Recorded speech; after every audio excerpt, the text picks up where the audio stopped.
The federal government shutdown now entering day 25 with no end to the funding stalemate in sight, Senators failed to pass a new spending bill for the 12th time this week, hoping for another compromise next week. But in the meantime, the impact continues to grow. Staffing shortages among air traffic controllers working without pay has led to delays at several airports across the nation.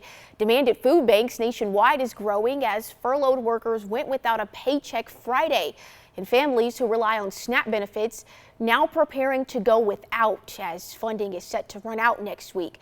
Senators have adjourned for the weekend, and we've also learned that the House will be out of session for the entirety of next week as well.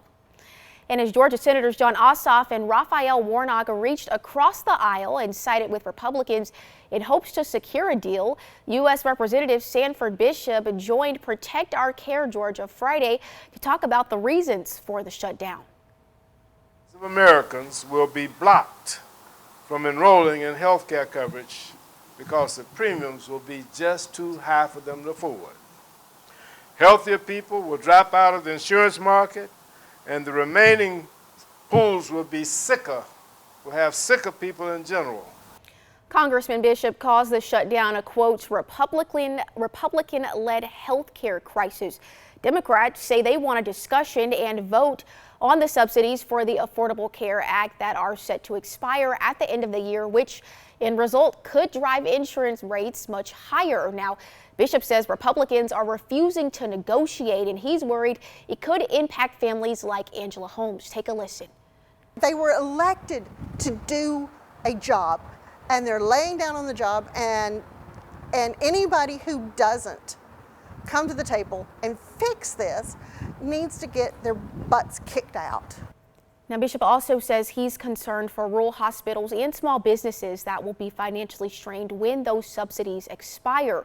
He says he's pushing for a bipartisan plan that reopens the government and extends ACA tax credits before open enrollment starts the first of next month. Republican Senate Majority Leader John Thune says he offered a vote on the subsidies, but won't negotiate a deal on the details until after the government reopens. Meanwhile, some families here in Central Georgia have been struggling to pay for food, especially in Warner Robins. Brev Hunt Food Pantry in Warner Robins says they are seeing more families than normal as the shutdown continues. Rick Westray says they usually see around 35 families a week, but lately he says it's been 40 to 45 families. Westray says the longer the shutdown lasts, the worse it will get for families who need the food bank. First United Methodist Church on North Davis Drive runs Brev Hunt Food Pantry. It is open from 2 to 4 p.m. on Tuesday and Thursdays. And if you are able and would like to help support the pantry, you can also bring donations on those days.